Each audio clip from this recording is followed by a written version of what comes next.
All right, we're holding the Gemara Daf Peiches Amud Aleph, fourth line from the top. So in the middle of the different cases of where, according to a mayor, we would have cases of the Zaken Mamre, the rebellious elder, that the disagreement would turn out to be something in a question of kares. So the Gemara continues now. The pasuk. So we're learning different words from the pasuk. So again, the pasuk says, "Ki palim chadavar lemishpat ben dam ledam, ben din ledin, ben nega lenega, divrei rivais." Okay, so now we're holding divrei. These are different things that the pasuk are referring to, where the elder, the Zaken Mamre, will disagree with the Bezdin Hagadol after he gives the decree, and if he continues teaching and not just teaching, but actually giving a psak according to his way, which is against the ruling of the Sanhedrin, then he gets put to death in the way of chenek, of choking. So the word divrei, the pasuk says, what does that mean? It says elu ha'erchin v'hacharamim v'hekdeshos. So these are the different types of donations or givings to the carbon, or to the Beis Hamikdash or the kohen, that could affect a case of kares, like we're going to learn in a second. So he says over here, the erchin is, so there's the valuation. Erech is the valuation, and the charim is if you're going to dedicate something to the temple, and hekdesh is if you sanctify something. So what's the case of erchin, of something that's a valuation? The pukta, the Zaken Mamre would be disagreeing in a case which is the case similar to the case of Rameir and Rabbanan. What is the case of Rameir and Rabbanan? So we know the laws of erchin is when the Torah tells us what you have to give as when a person pledges to give the value, the erech, the value of someone to the temple, man or woman. The Torah talks about different ages of the men and women, what their value is, no matter what. When it comes to erchin, it's not a question of performance in the person as an individual. It's totally an age group and a sex. So if it's a man from the age of so and so he's worth so much, and a woman from the age of so is worth so much, and that's how much you have to give. So here the question is that they gave like this. They gave the The Torah only starts with the child that's 1 month old, 30 days. What happens if you want to give the erech, the value of a person, of a child under the age of 30 days of a chodesh? So what is then? What is the Torah doesn't tell us. So is that considered a case of a donation for the value or not? So Rameir Aimer nice and dumb. So we don't give an erech because we can't give an evaluation a set evaluation, because the Torah doesn't give us the number. So what do? We give the value of the money. We've seen Rashi in a second. And the Chachamim say, Le'amr klum, it's not a donation. It's because the Torah doesn't tell us about it, therefore it's not considered a donation. The question then kind of course arises, if the person doesn't give the money, and the money now belongs to the temple, and instead uses the money to engage a woman, so then if it's not his money, so she's not engaged. She's not engaged, then it comes a question of kares if she has relations or she gets married to a second person. So if she is really engaged, the money belongs to him, because, like the rabbis say, it wasn't a dedication, so it was his money to use as an engagement. So then the woman's engaged, and if someone else gives money, then it's if someone else engages her, it's nothing. It's not counted as an action. She's engaged to the first man, and therefore the second person would continue living with her as a married husband and wife. Then it would be a case of kares, because she's a married woman to the first person who engaged her, because it was his money to give. If the law is according to Reb Meir that the money belongs to Hegdish, it wasn't his money to give. The second person was proper Kiddushin, and therefore she would be engaged to the second person. So I just want to quickly run through the Rashi. Rashi says in Ben Chodesh, a child who's under the age of 30 days, that his value is on me. And the Torah doesn't tell us how much money a person is worth under the age of a month, because in Torah, a child till a month, we're not certain the child's going to live yet. That's why we wait a pidnya ben also 30 days. The Torah only starts from 1 month. The Rameir says nice and damav that you don't. It doesn't mean erchin, but it's as if you're giving damav. Damav is another type of value. There you do when a person gives damav, the money value. So then it's a value of the person, meaning how much would the person be worth if we were to sell that person in the shuk. Like Rashi says, how much would someone be willing to pay for an under 30-day-old child in the shuk if that were to be a young slave? You're buying a baby, an infant, to later become a slave. Because Rameir says a person doesn't just say something that's wasteful. And what does it mean wasteful? That he made a donation, that he's going to give the value of this infant to the Beis Hamikdash. So therefore we can apply it to Erchin, so we'll apply it to Damiv.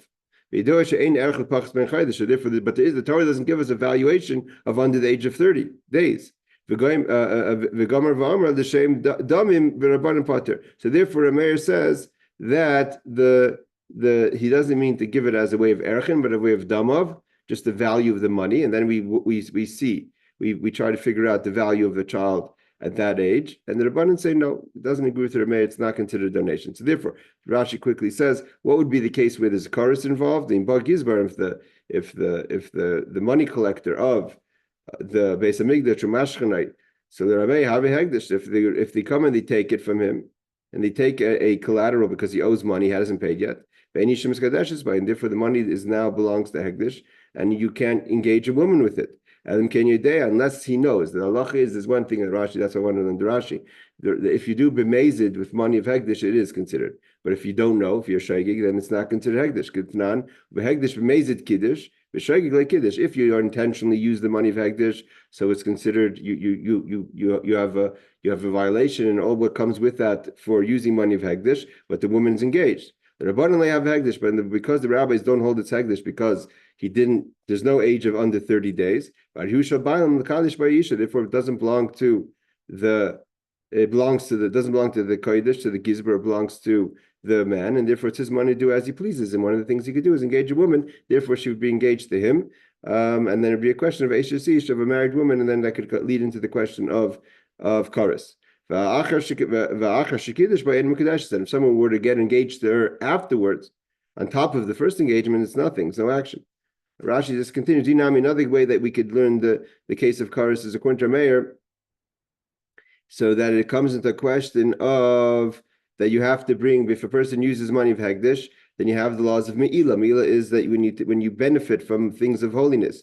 And if you go and you bring a carbon to me'ilah, and you had to bring the carbon me'ilah, and you ended up eating the carbon, and you were tamei, and you were impure, so then you ate kachim that was supposed to be and it's chayv kares, but if it wasn't, it would just be a regular chulin and azara, and therefore there would be no kares for eating it impure. Okay, that's the second part Rashi brings down, where it could come into the case of kares if the money is not yours and you ended up using the money, so then you have an obligation to carbon, and therefore the carbon has the laws of holiness, and if it has the laws of holiness, then if a person were to eat it while they're impure, touch it while they're impure, there could be cases of kares. Whereas if it was your money and therefore there's no me'ilah, therefore there's no obligation to bring a carbon, so therefore if you were to eat it impure, there wouldn't be a case of kares. Okay, that's the case of erchin.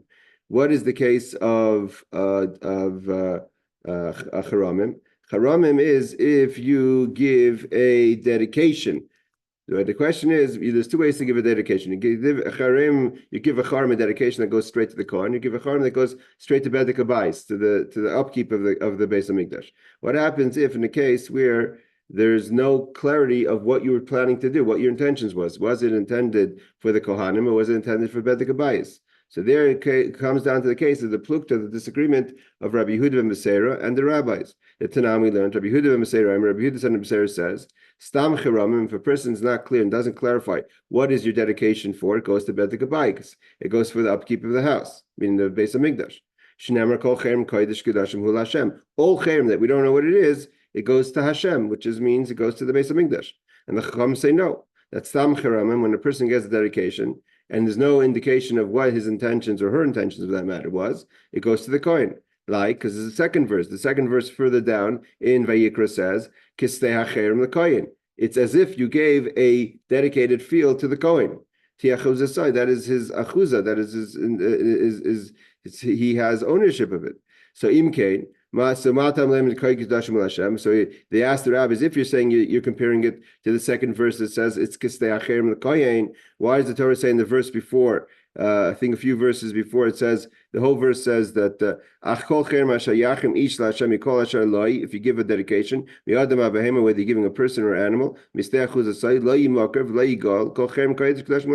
can't, when a person sells their inheritance, so then you could redeem it. But if it's going to the Hagdish, So it says, Lo yimachar v'lo yigal, kol cherem kodesh kadashim Hashem, it's for God. So what is it coming to add kol kadashim Hashem? Rabbi Yehuda says it comes to teach us that an unidentified dedication goes to the Bedek Habayis. But if you're saying it goes to the Kohen because the pasuk continues further down in Chav Zayin, Chav Aleph, before that,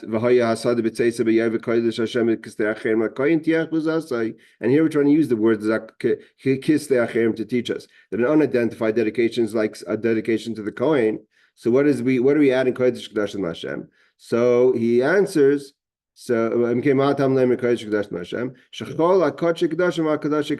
that if a person gives a dedication to things that have already been designated as karbanos, whether it's kachik halim or kachik kachim, so then then it's considered a dedication. Not obviously, you can't give the article itself because that's already been donated to a cause of a korban in the Beis Hamikdash, but you could give the value, and the value, he's saying the value goes to the Kohen.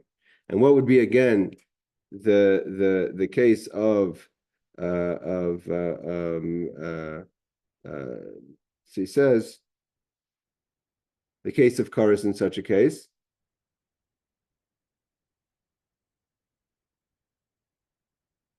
Again, it's a monetary question. If you have to give, if it's going to the Kohen, it's not Kodesh. If it's going to the Bedek Habayis, it's considered Kodesh. Then there's laws of Me'ilah. And then if you use it, then you have to bring a korban for Me'ilah. If you're Tameh and you bring something that's Me'ilah, so if you're Tameh and you engage in the korban that you had to give for Me'ilah, and you had to give it because you gave it to the Bedek Habayis, so then you would have to give it would be a case of kares because you ate from a korban and you were tamei. Where in the case of if there was a donation to the kohen and you used the money, you used money that wasn't yours, but it's not. It can't go into a situation where if kares where you have to bring a korban. Okay, so there's again the machlekes where the Zaken Mamre would disagree with would disagree with the rabbis in one of the opinions. It could come to a question where if you have to give. If you have kares, if you have to give a korban or not. What's hekdeshes? So what's things that are dedications of made sanctified to the temple? So he says, Rabbi Elazar ben Yaakov Rabbanan. This is a disagreement of Rabbi Elazar ben Yaakov and the rabbis. The Tanya we learned. Rabbi Elazar ben Yaakov Omer. Rabbi Elazar ben Yaakov says, Afilu tzinor shel hekdesh tzricha asar bnei adam leftaisa. That when a person wants to be paid to something, wants to redeem something from the temple articles that's no longer usable. So the question is, how do we know the value? So there's an argument if you need 10 people or not, 10 people to tell us the value. What happens if you use less than 10 people? So if the law is that less than 10 people, then it's not considered. It wasn't goyal, it wasn't paid, it wasn't redeemed, meaning it stays holy because you need minimum 10 people to give its value. So then again, it becomes a question of if you use something from the korban, if you use something from the Beis Hamikdash or not. Like he says in Rashi, tzinoiru is a small mazleg of gold that has to be that is gold. It says you need 10 kohanim. Kinefarish ber kama. It says over there kohanim ksuv b'parish. It says kohanim plural. Is it im niftes bachs masar? Let's say you redeemed it. You gave money to take it and make it private now. Less than 10 people. Adayin hegdeshi, according to one opinion. And if we're using something from the Beis Hamikdash, and it could be you have to bring a korban. If you have to bring a korban, and your tummy, you could go into the Beis Hamikdash and your tummy, and you eat from it in your tummy, then it's kares. Okay, the pasuk continues. Revise is things of disagreements. What are things that disagreements? That there's disagreements that are cases where the Zaken Mamre would disagree with the Bezdin and could bring into a situation of kares. So he says, Revise zeh hashkas saita. This is the giving to drink to sota, the woman who's suspected of having relations with someone outside of her husband, or the case of Arifa Sagla, in the case of where they find the dead body, we don't know who's responsible, which city. So we'll see in a second the case where it could be a suffix, how the Zaken Mamre paskins, and it come out to be a case of the ownership of the money, and therefore again a case of a woman who gets married with money, gets engaged with money that doesn't belong to her future husband, and also Taras Mitzaira. And how do we make a mitzvah pure? Again, if the mitzvah is not going to be pure, and he goes into the Beis Hamikdash, then he's tummy that goes to the Beis Hamikdash, he's chayv kares. So the first case, hashkasa saita, a woman who has to drink a saita. This would be an argument of Rabbi Elazar and Rabbi Yeshua, in the disagreement between Rabbi Elazar and Rabbi Yeshua. What is the disagreement? It's not we learned. Hamakana li'ishtay. Someone who is, the word makana actually is jealous, but it basically means that he told her, I want you to avoid having interaction and contact with so-and-so. It could be almost anyone. So Rebellious Elder, he has to tell her in front of two witnesses that I'm telling you, please do not be in contact with so-and-so. And even if one person says that we saw that they were in contact together and they went to a place that they could have maybe possibly had relations, so then she drinks the waters of the sota, even if there's one person to testify after we've had two witnesses. This is all Gemara Sota. Or if he himself, according to Rebbe, even if he himself says, I've seen her have relations, have interaction, not relations. If it's relations, she doesn't drink. She only drinks on a suffix, on doubt. So there's three stages here. There's first is the warning: do not have interactions with so and so. If they see that she kind of goes with so and so, we don't know what happens, so it's a suffix. So then she drinks the water to see if she had relations. The water will reveal to us and to the world if she had relations. The third case is if they actually have witnesses that she had relations, then she doesn't drink. Then she just gets divorced. So here's a question of ownership of her ksuva, of the money value of her ksuva, of her dowry. So it says that if there's Rebbe says the one person says, or even he himself says that he saw her alone with this person, that she would drink the waters to see if she was impure with him, with that person that he asked her to avoid. Rabbi Shua says, Mekana pishnaim mashkal pishnaim. Rabbi Shua says that she, just like you have to warn her, you're saying, please, I'm jealous. I don't want to see you with this so-and-so person. To be talking or intimate with, talking in an intimate kind of way with so and such person. But then also she only drinks the waters if two people saw that she maybe she was alone with so and so. We don't know what she did. But so therefore the case is, if the ruling is that even one woman, what the rule is that if the woman now has ownership of Ksuva, and for whatever reason, where does it come to the case of Karis? It comes to the case of Karis is where the woman can't drink. It means if the woman has to drink and she cannot drink, then she leaves her husband and she forfeits, or she loses her Ksuva, the money, the dowry that was given to her on her marriage. So therefore, it's not her money. Or if she sold the value, a woman is able to sell her Ksuva. It's like an insurance policy, right? So you can sell your insurance policy. If she sold her policy, her Ksuva, to someone else, and now that person wants the money because that's when he gets paid up if there's a divorce or a death of the husband. So he wants the money that's his now. And he grabs the money and he uses that money to get engaged to the woman, but it wasn't his money because the ruling is that even one witness or the husband's enough to say that she forfeits her ksuva if she can't drink the waters. So therefore, it becomes a question of kares. Okay, what's the case of a rifas egla? What's the case of the egla rufa of how if we have a suffix, which city? Means we have a suffix, which city? The laws of egla rufa is that we take if there's a dead person found, we don't then and we go to the elders of the city, come down, and they have to bring a kapara. An egla rufa all the laws of egla rufa. Also, we learn in Sota that has to be brought as an atonement for the body being found dead in their city. I mean, in the vicinity of their city. It means like the Gemara says, they obviously didn't care for this person, that he or she ended up alone, that they ended up dying. So there's an atonement that the city has to give. The question is, what happens if the body is found mamish between two cities and we don't know which city is responsible? The question is, there's an argument of where do we measure the dead body from? And it could be that if we're measuring from one side, it's closer to one city. If we're measuring from another part of the body, we're talking about inches here. It could go to the next city. So there's an argument of where we measure the body, and that argument could be which city. So if you have a suffix, if we both bring an egla rufa and the wrong city brings, so the money is not really for an atonement because they didn't do anything. So therefore, the money, if someone takes the money and uses the money to be engaged the woman, then it's not a problem. But if that city had to bring the atonement, then the money belongs to the atonement, and therefore it can't be used for engaging a woman. Okay, so let's see it inside the Gemara. Egla rufa. We looked at the Rabbi Elazar, Rabbi Kiva, the argument of Rabbi Elazar and Rabbi Kiva. The time we learned, where do we measure the body to see which city is closest? Rabbi Elazar says mitibore. We measure from the stomach. Rabbi Kiva, we measure from the nostril. Rebbe Elazar ben Yaakov disagrees with both of them, and he holds from the neck, where a person becomes a dead person is the neck, if that's where he would die. So therefore, again, the question is, if the Zaken Mamre disagrees with the ruling and says the opinion is according to either Rabbi Akiva or Rabbi Elazar. So in such a situation, we would have a case of the money of ownership, and the money then she could be engaged. And if she's not engaged or is engaged, it could be a question of a woman who's married who has relations, and it could lead into the case lead in the case of karis. Okay, we're going further. So what is taras hamitzayra? What is the case of purifying a mitzora, a person who becomes a leper? Where could there be a question of karis there?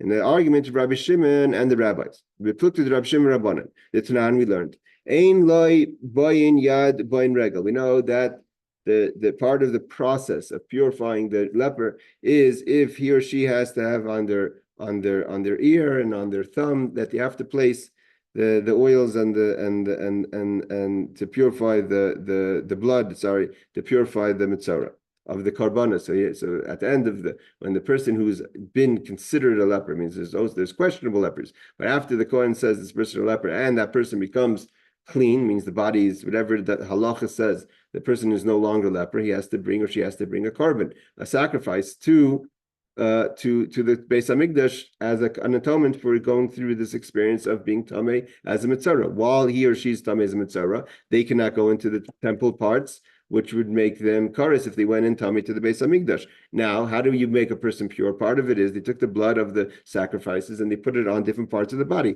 What happens if those parts of the body are not, the person doesn't have them?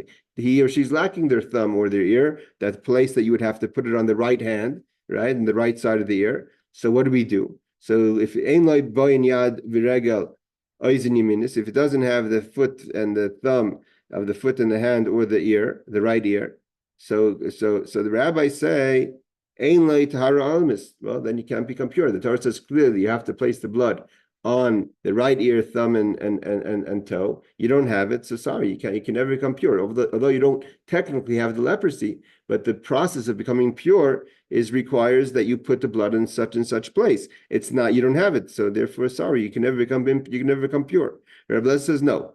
You put it where it was. So if you have no thumb, you put it where the thumb should be. So it's closest place to where you're missing the thumb. Same thing with the ear, etc. So you put it, and Rabbi Shimon says you put it on the left side. You put it on the left side. And so therefore the question is, if the Zaken Mamre is to rule according to a lenient case and says that let's say the ruling would be according to the rabbis, which means that you never become pure, and the Zaken Mamre says no, the law is according to Reb Shimon or to Rebbe Elazar that says you can put it on the place where the right hand was, or you can put it on the place, or you can put it on the left hand, but either way that there's a way of tahara. So, and then the person listens to the Zaken Mamre, goes into the Beis Hamikdash, it turns out to be a case of karis. Now, the pasuk continues. We're going back to the pasuk. The pasuk says, Bisharecha. He argues about things that are connected to the gate. What's the things that are connected to the gate? So there, the Gemara, the Brisa continues, that's talking about leket, shikha, and peya. Those are different kind of gifts for a poor person that we have to leave in the field. So he says, what is the case of leket, shechad, and peya, where there would be an argument with the Zaken Mamre, with the Bezdin, that could turn out the case of karis. The Tanan, we learned like this. Leket would be a case of shnei shibalim. If a person leaves, picks up, and there's two stalks of wheat, there's leket. So then, if you drop it, it's leket and goes to the poor person. Shloisha ain't a leket.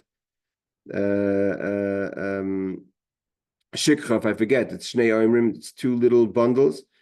But if it's three, it's not considered shikha. It doesn't belong to the kohen, and it doesn't belong to the ani, to the poor person. And in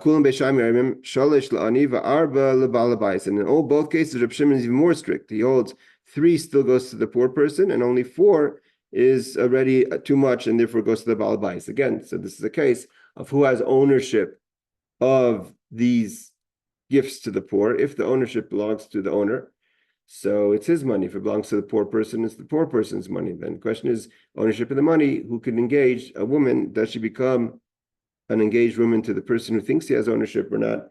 And then it could be a question of karis if she's an engaged woman or not. Peya would be the argument of Rabbi Shimon or the rabbis. It's not mitzvahs peya lahafish minakoma. The best is the mitzvah is you put it from the wheat, the things that are standing up. It means in the field.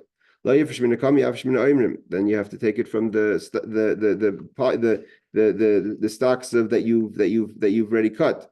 Then you take it to where you brought the wheat, to the gathering place of the wheat. So then you still have to give over there, leave a little bit for the poor person. If that's only up until a certain point, but once you reach a point where it means this, the rule is like this. The rule is that the gift of a coin doesn't have to the oni, the poor person doesn't have to give meiser. There's no tithings on the gifts of a coin. Gifts of a poor person. The gifts of a poor person doesn't have to have tithings. So the corner space that you leave, or the things that fall on the floor, it's a gift to the poor person. They don't give meiser from it. So if that's the case, the question is, what happens if you don't give it in the proper way, you don't leave it, and then you bring it home. So you up until a certain point you could just give it from what you've done. But once it reaches a certain point where now the owner has an obligation to tithe, so then you first have to tithe and then you give it. It says, hold on. It says,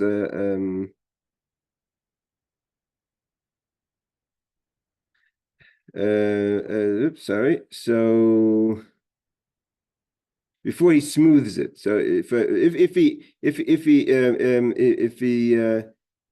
if he's a pile, then he gives him a pile before he smooths the pile.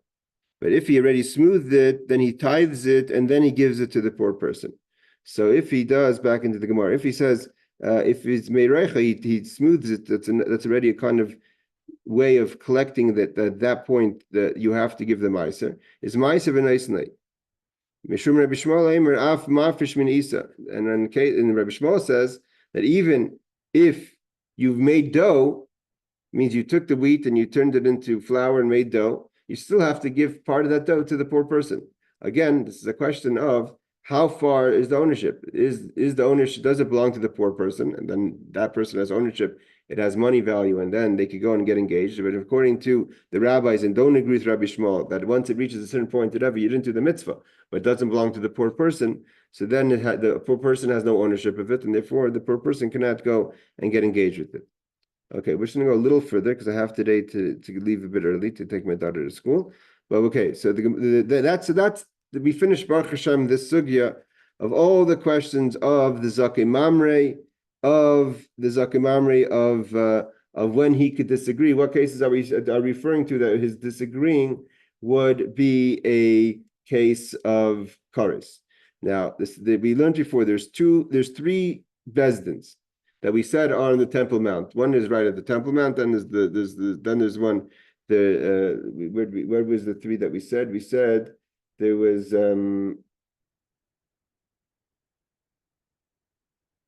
so we said three were. Let's just bring the Mishnah back again. It says the three were the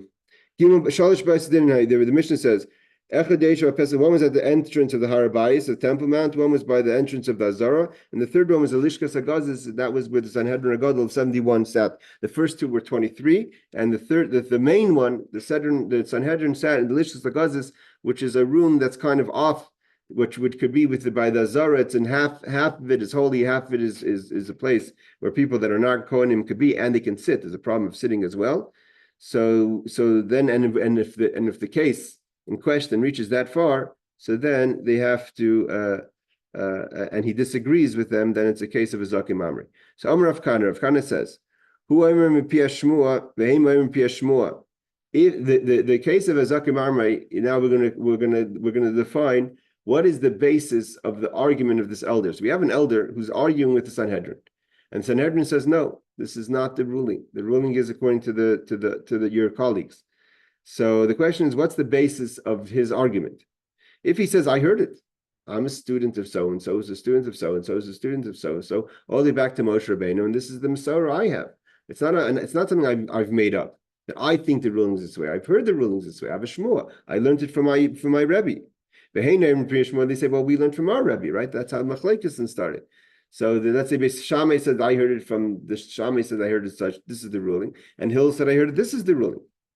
Any nerg, that's not a Zaken Mamre. He's not allowed to give rulings according to what he's trying to rule, but he doesn't get punished because he has the basis, because he heard it from his teacher, his Rebbe. If he says this is my logical conclusion, and they say this is our logical conclusion, it means neither of them have a Messiah of the ruling, is any nerg also doesn't get killed. This is the Gemara. This is what the Rav Kana says. And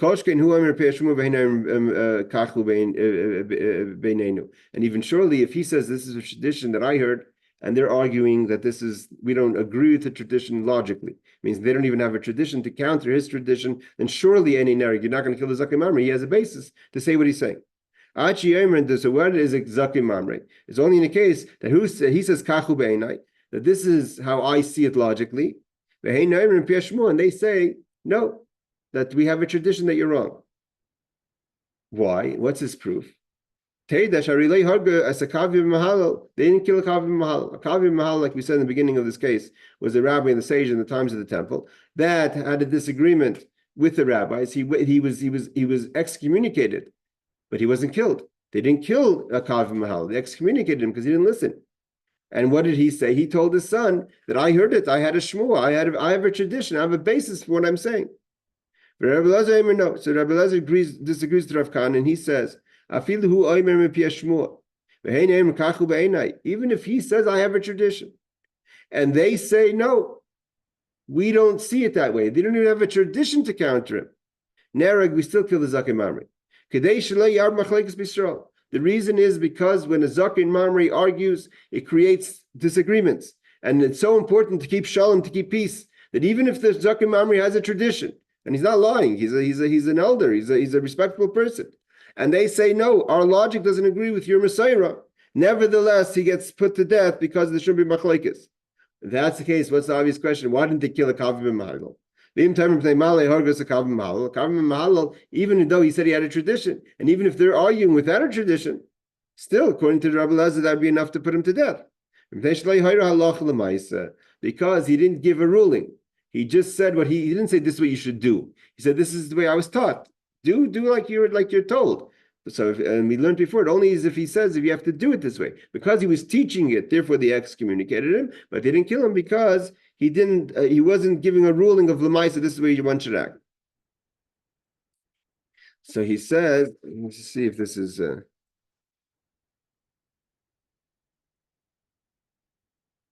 we have 2 minutes. We're going to try to get fast to the end of the page, so we could finish the sugya. V'im timer, if you're going to say, sorry. So Tanam we learned kach derashti v'kach dorshu chavere. This is the way I saw it. This means the person comes to the Zaken Mamre comes to the Bezdin. It says in the Mishnah. He says, "This is what I was darish. This is the way I saw the ruling, and this is what my colleague said." Kach lamati. This is what I learned. Kach alam de chavere. This is my colleagues have learned. My love, what do you see? The very fact that the commentators of the Gemara understand, the very fact that he starts with himself first means that he has a stronger basis than them. It means to say he has a tradition and they're only talking logically. The Gemara says no, like so no, the Reb Kana could say that no, he's talking logically and they have a tradition. There's no proof.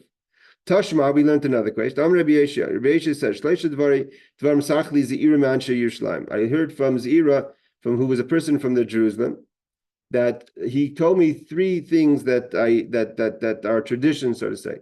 One is Baal Shemochel al Kinev Mochel. If a husband warns his wife to stay away from someone, and she doesn't listen, and the husband kind of forgives the warning, even though she violates it, he has to be standing with his claim to her to not be. But if he's forgiving, then we don't go on to give her to drink the waters of the sota. Then at the top of page 88 too, Ben Sarah Mar, same to the rebellious son. The parents are forgiving to the rebellious son, even though he's been warned and he even received lashes, but they just don't have the heart to bring him to Bezdin to have him to be put to death. So also the parents have the right to call off the case. And the third thing he learned from Zira, from the elders of Yerushalayim, was that Zaken Mamre Sharatzu Bezdin Limcha Alai Moichenle, that also the Bezdin could forgive the Zaken Mamre, the elders, the elder rebellious elder, the rebellious elder, that the rabbis, if the Bezdin see fit that they don't want to go through with killing him, they could do that. And I came into the south. They agreed with two of them, means the husband could forgive his wife, the parents could forgive the rebellious son, but they didn't agree that the rabbis, the Bezdin, Sanhedrin could forgive the rebellious elder. Why? So there shouldn't be arguments in Israel. And therefore, even if the Sanhedrin want to, the ruling is no, he has to get put to death because it's so important to keep the Seder, the order. There shouldn't be all this disagreement. From this, Rashi explains, so this is an argument with Rav Kana. This refutes Rav Kana's claim that we see from the very fact that just to keep the peace, even if the rabbis are ready to forgive him, we don't forgive him, means to say that keeping the peace is so important that even if the elder says, I have a tradition, and the Bezdin says doesn't stand in our eyes logically, that your tradition doesn't make sense to us. So in such a case, even though he's holding on to something technically stronger than their logic, nevertheless, to keep the peace, we would put him to death. So therefore, we go back. The ruling is, according to Rebellious Elder, we disagree with Rav Kana, that even in a case where the Zaken Mamre has a tradition, and the Bezdin only have a logic, nevertheless, we go according to the ruling of the logic, and therefore they would be put to death. Why did Akavi Mahal not get put to death? That was because Akavi Mahalo didn't paskin to do it that way. He only said what his ruling is, how he understands it, how he learns it, but not how one should behave. All right, thank you guys. We had a small class, but it's summer, but we're moving along, and we'll pick up from here next week. Lala Tov, take care. Thank you for joining.